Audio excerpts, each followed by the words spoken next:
ఒక ఊరిలో సుమతి అనే పేరు గల పేద విధవరాలు ఉండేది. ఆమెకి ఒక కొడుకు ఉన్నాడు. ఆమె ఎంత పేదరికంలో ఉంది అంటే ఇంట్లో వాడుకోవడానికి 4 గిన్నెలు కూడా సరిగా లేవు. బాబు చిన్నవాడు. అతని పేరు ఆనంద్. సుమతి ప్రేమతో అతనికి ఆనంద్ అని పేరు పెట్టుకుంది. కానీ అతను ఎంత దురదృష్టవంతుడంటే బాబు పుట్టిన తరువాత కొన్ని రోజులకి అనారోగ్యంతో అతని తండ్రి చనిపోయాడు. సుమతి 4 ఇళ్లల్లో పాచి పని చేసి పిల్లవాడిని పెంచుకుంటూ ఉన్నది. ఆనంద్ పెద్ద అయ్యి తన బాధలన్నీ దూరం అవుతాయని, తాను వృద్ధాప్యంలో హాయిగా జీవితాన్ని గడుపుతానన్న ఒకే ఒక ఆశతో బ్రతుకుతుంది సుమతి. ఈ విశ్వాసంతోనే పగలు రాత్రి కష్టపడి తన బిడ్డని పోషించుకుంటుంది. ఆనంద్ చిన్నవాడే కానీ చాలా తెలివి కలవాడు. సంయమనం, ధైర్యం అతనిలో సమృద్ధిగా ఉండేవి. ఏ విషయమైనా లోతుగా ఆలోచించే ఉత్సాహం అతనిలో ఎక్కువగా ఉండేది.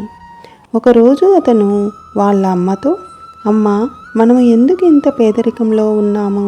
నువ్వు రోజు ఇలా వేరే వాళ్ళ ఇళ్లలో పాచి పని చేయటం నాకు ఏమాత్రమూ ఇష్టం లేదు.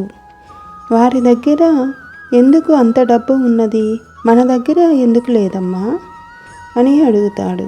దానికి సుమతి, ఆయన ఇదంతా మన ప్రారబ్ధం, ఇలా ఎందుకు జరుగుతున్నది అన్నది ఈశ్వరుడికి మాత్రమే తెలుసు, అంతా ఆయన చేతిలోనే ఉంటుంది అని చెప్తుంది ఆ తల్లి. ఇదంతా విని ఆనంద్, సరే ఈశ్వరుడికే తెలిస్తే నేను ఆ ఈశ్వరుణ్ణే అడుగుతాను, మనం ఎందుకు ఇంత పేదరికంలో ఉన్నామో అని.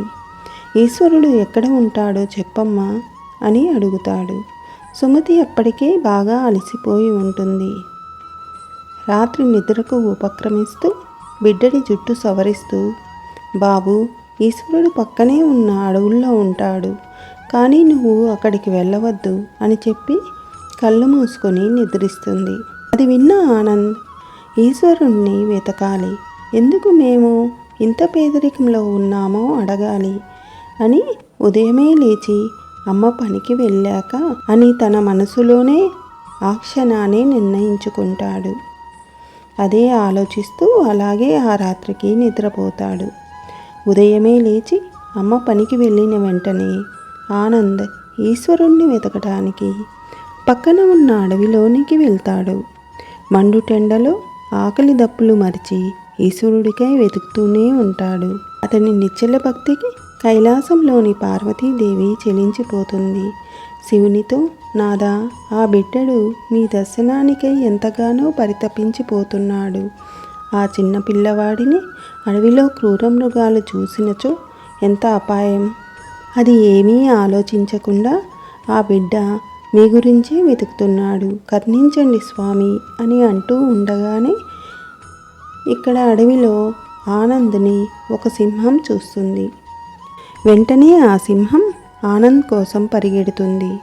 ఆనంద్కి భయం వేసి, ఈశ్వర, నన్ను కాపాడు, మా అమ్మ చెప్పింది నువ్వు ఇక్కడే ఉంటావని, నేను నీకోసమే వచ్చాను, నన్ను కాపాడు తండ్రి అని కనులు మూసుకొని ఈశ్వరుణ్ణి ప్రార్థిస్తూ ఉంటాడు. శివుడు ఏమాత్రం చెలించకపోవడంతో పార్వతీదేవి వెంటనే ఆ బాలుడికి సింహానికి మధ్యలో ప్రత్యక్షమైనది. పార్వతి కోపంగా సింహాన్ని చూసిన వెంటనే సింహం అక్కడే ఆగిపోయి భూమిపై చతికిలబడుతుంది. పార్వతి పక్కనే తోక ముడుచుకొని కూర్చుంటుంది. ఆ బాలునితో పార్వతీదేవి, బాబు, ఎవరు నువ్వు? ఇక్కడ అడవిలో క్రూర మృగాలు ఉంటాయని నీకు తెలియదా? నీ వంటి పసిబిడ్డలు ఇక్కడికి రాకూడదు, వెంటనే మీ ఇంటికి వెళ్ళిపో నాయనా అని చెప్తుంది. అప్పుడు ఆనంద్, నేను ఈశ్వరుడిని వెతుక్కుంటూ ఇక్కడికి వచ్చాను, మా అమ్మ చెప్పినది ఈశ్వరుడు ఈ అడవిలోనే ఉంటాడని. ఆయన్ని కలిసి ఎందుకు నేను మా అమ్మ ఇన్ని కష్టాలు అనుభవిస్తున్నామో, మేము ఎందుకు ఇంత పేదరికంలో ఉన్నామో కనుక్కొని మాకు ఈ బాధలు లేకుండా, మా అమ్మ కష్టపడకుండా ఉండేలా చాలా డబ్బులు తీసుకొని వెళ్ళాలి, మాకు పెద్ద ఇల్లు కావాలి అని ఆ ఈశ్వరుణ్ణి అడగాలి. అవి ఇచ్చేదాకా నేను ఇక్కడి నుంచి వెళ్ళేదే లేదు. మా అమ్మ బాధను నేను ఇంకా చూడలేను. మా అమ్మ సంతోషంగా ఉండటం చూడాలి నేను అని పార్వతీదేవితో దృఢ నిశ్చయంతో చెప్తాడు. దానికి ఆ తల్లి మాతృవాత్సల్యంతో, నాయనా, నిన్ను చూస్తే జాలి వేస్తుంది. గత జన్మలో చేసిన పాపపుణ్యాల వలన ఈ జన్మలో ఇలా అనుభవిస్తున్నారు. సరే, ఇదిగో ఈ సంచి నిండుగా బంగారు నాణేలు ఉన్నాయి. తీసుకువెళ్ళు, మీ కష్టాలు తీరుతాయి.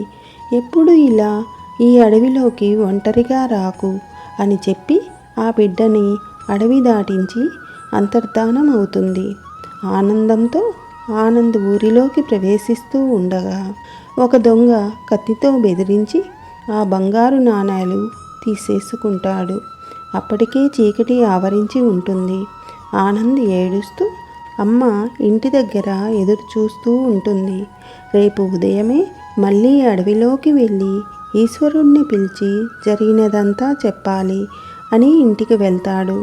ఆ తల్లి ఆనంద్ని చూడగానే, ఎక్కడికి వెళ్ళావు? నేను ఇక్కడ ఎంత కంగారు పడుతున్నానో తెలుసా అని అడగటంతో ఆనంద్ జరిగినదంతా చెప్తాడు. ఆ తల్లికి నమ్మకం కుదరదు.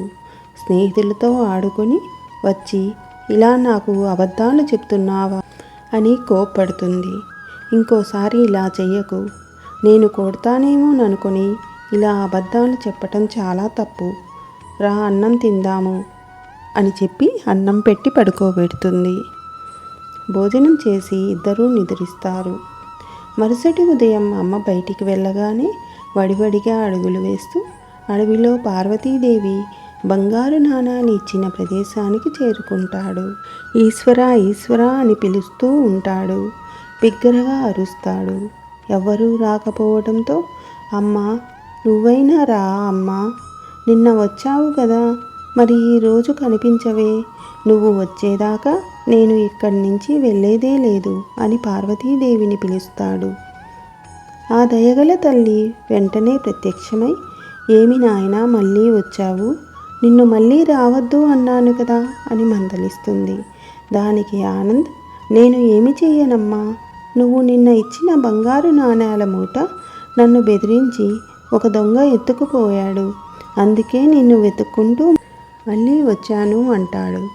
పార్వతీదేవి, సరే, ఇదిగో ఈ వజ్రం ఎంతో ఖరీదైనది. దీన్ని గనుక నువ్వు అమ్మితే ఇక మీ కష్టాలన్నీ తీరిపోతాయి. నువ్వు జీవితాంతం సుఖంగా ఉండవచ్చు. పెద్ద భవంతిలో నువ్వు మీ అమ్మ ఉండవచ్చు. ఎవ్వరికీ కనబడకుండా జేబులో పెట్టుకో, ఇక వెళ్ళు అని అడవి దాటించి వెళ్ళిపోతుంది. ఇంటికి వచ్చిన ఆనంద్ ఆ రాయిని ఒక బిందెలో పెట్టి అమ్మ కోసం ఎదురు చూస్తూ ఉంటాడు. అలాగే నిద్రపోతాడు. మరుసటి ఉదయం లేచేసరికి అమ్మ కనిపించదు, ఆ బిందె కనిపించదు. వెంటనే అమ్మ నీటికై చెరువుకు వెళ్ళిందేమోనని చెరువు దగ్గరికి పరిగెత్తాడు. అమ్మ నీటి బిందెతో ఎదురవుతుంది. అమ్మతో, అమ్మా, నదికి వెళ్ళావా? ఈ బిందెలో వజ్రం ఉండాలి కదా, ఏది అని అడిగితే దానికి సుమతి, నిద్రమత్తు ఇంకా వదలలేదా ఏమిటి? వజ్రం ఏమిటి? బిందెలో ఉండటం ఏమిటి? బిందెలో చెరువుకు వెళ్ళి నీరు తీసుకొని వస్తున్నా. ఇందులో నీరు తప్ప ఏమీ లేవు. పద, ఈరోజు నేను తొందరగా పనికి వెళ్ళాలి అని గబగబా వెళ్ళి పని ముగించుకొని బయటికి వెళ్ళిపోతుంది. ఇక ఆనంద్ ఏం చెయ్యాలో తెలియక తిరిగి అడవికి అదే ప్రదేశానికి వెళ్ళి అమ్మని పిలుస్తాడు. కైలాసంలో పార్వతీదేవి ఇదంతా చూస్తూనే ఉంటుంది. పరమేశ్వరునితో, స్వామి, వీరి దరిద్రాన్ని పోగొడదామని నేను ఎన్ని ప్రయత్నాలు చేసినా అవి వృధా అవుతున్నాయి. నేను ఆ బిడ్డ కష్టాన్ని తీర్చలేకపోతున్నాను. మీరే ఆదుకోవాలి. నేను వారి కష్టాలు తీరుస్తానని మాట ఇచ్చి ఉన్నాను. ఈసారి మీరు కూడా నాతో రావాలి అని స్వామిని ఒప్పించి ఆనంద్ దగ్గరికి పార్వతీ పరమేశ్వర్లిద్దరూ వస్తారు. పార్వతి ఆనంద్ని చూసి, ఈసారి ఏమైంది నాయనా అని అడగగా జరిగినంత పార్వతి ఆనంద్ని చూసి, ఈసారి ఏమైంది నాయనా అని అడగగా జరిగినదంతా చెప్పి, అమ్మ, వీరెవరు అని అడుగుతాడు శివుణ్ణి చూసి. నాయనా, ఈయనే నీవు వెతుకుతున్న ఈశ్వరుడు. నీ కష్టాలు కడతీర్చగల సమర్థుడు ఇతనే అని చెప్పగా ఆనంద్ వెంటనే ఈశ్వరుని పాదాలపై కన్నీరు కారుస్తూ వందనం చేస్తాడు అని చెప్పగా ఆనంద్ వెంటనే ఈశ్వరుని పాదాలపై కన్నీరు కారుస్తూ వందనం చేస్తాడు. తండ్రి శివయ్య మనస్సు కరుగుతుంది. లేనాయనా, ఇదిగో ఇవి తీసుకో, నీ కష్టాలు తీరుతాయి అని 2 బంగారు నాణేలు ఆనంద్ చేతిలో పెట్టి పార్వతీ పరమేశ్వర్లు అంతర్ధానం అవుతారు. దానికి ఆనంద్, అమ్మ నాకు సంచి బంగారు నాణేలు, పెద్ద వజ్రం ఇస్తేనే అవి పోయాయి. చివరికి ఈ 2 బంగారు నాణేలు ఇచ్చాడు ఈ ఈశ్వరుడు అని బాధగా ఊరిలో నడుస్తూ ఉంటాడు. దారిలో ఒక జాలరి వలకి చిక్కి విలవిలలాడుతూ ఉన్న ఒక చేపను చూస్తాడు. అతని హృదయం ద్రవిస్తుంది. ఈశ్వరుడు నాకిచ్చిన ఈ 2 నాణేలు ఎలాగూ నా పేదరికాన్ని దూరం చెయ్యలేవు. పాపం ఈ చేప ప్రాణాలనైనా రక్షిద్దాము అని తన దగ్గర ఉన్న 2 నాణేలు ఇచ్చేసి ఆ చేపను ఇంటికి తీసుకువెళ్ళి ఒక నీళ్ళ గిన్నెలో ఉంచుతాడు. తల్లి వచ్చి ఆ చేపను చూస్తుంది. చేప నీటిలో ఏదో మెరుస్తూ కనిపిస్తుంది. అయ్యో, దీని నోటిలో ఏదో ఇరుక్కొని ఉన్నది, అందుకే గిలగిలా కొట్టుకుంటూ ఉన్నది అని ఆ చేప నోరు తెరిచి గొంతులో ఇరుక్కున్నది చూసి ఆశ్చర్యపోతుంది. ఆనంద్, ఇటురా అని పెద్దగా అరుస్తుంది. ఇదేదో వజ్రంలా ఉంది చూడు అని ఆనంద్కి ఇస్తుంది. ఆనంద్ వెంటనే ఆనందంతో ఉక్కిరి బిక్కిరై దొరికింది, నా చేతికి చిక్కింది అని గావు కేకలు పెడతాడు. ఆనందపడిపోతాడు. అమ్మా, నేను చెప్పిన వజ్రం ఇదేనమ్మా. ఈ బిందెలో పెడితే నువ్వు నదిలో జార విడిచినట్లున్నావు, ఈ చేప మింగినట్లున్నది. మన కష్టాలన్నీ ఇక తీరిపోయాయి. ఈశ్వరుడిచ్చాడు అని నేను ఎంత చెప్పినా నువ్వు నమ్మలేదు అని సుమతితో చెప్తాడు. ఇంతలో సంచిలో బంగారు నాణేలు దోచుకున్న దొంగ వారి ఇంటికి వచ్చి, బాబు, ఇదిగో నీ నాణేలు నీవే తీసుకో. దేవుడు నాకు కలలో కనిపించి నీకు ఇవ్వమన్నాడు. ఇవి దొంగిలించిన దగ్గర నుంచి నేను పడ్డ కష్టాలు చెప్పనలివి కానివి అని ఆ బంగారు నాణేల సంచి ఆనంద్కిచ్చి వెళ్ళిపోతాడు. సుమతి నివ్వెరపోతుంది. ఆనంద్ సంతోషంతో తల్లిని కౌగిలించుకొని, నువ్వు చెప్పినట్లే ఈశ్వరుడు మన కష్టాలన్నీ తీర్చేశాడు అని అంటాడు. ఇదంతా కైలాసంలో పార్వతీ పరమేశ్వర్లు చూస్తూ ఉంటారు. పార్వతీదేవి, స్వామి, నేను ఎంతో అమూల్యమైన బంగారు నాణేలు, వజ్రం ఇచ్చినా అతని దశ తిరగలేదు. కానీ మీరిచ్చిన 2 నాణేలు అతని జీవితాన్ని మలుపు తిప్పాయి. ఎలా సాధ్యమైంది అని ప్రశ్నిస్తుంది. అప్పుడు పరమేశ్వరుడు, దేవి, అతని వద్ద బంగారం, వజ్రం ఉన్నప్పుడు అతను కేవలం తన అవసరాల గురించి మాత్రమే ఆలోచించాడు. అదే 2 నాణేలు ఉన్నప్పుడు మరో జీవి మంచి చెడులు, కష్టసుఖాలు గురించి ఆలోచించాడు.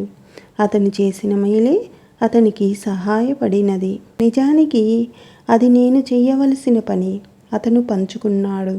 అందుకే అతని కష్టాన్ని నేను పంచుకున్నాను. ఇతరులకు మేలు చేస్తే, కష్టాలలో వారిని ఆదుకుంటే వారు చేసిన సాయమే వారిని రక్షిస్తుంది అని పరమేశ్వరుడు పార్వతీదేవితో చెప్తాడు. ఈ కథ కనుక మీకు నచ్చినట్లయితే దయచేసి లైక్ చేసి నా ఛానల్ని సబ్స్క్రైబ్ చేసుకోండి. Thanks for watching.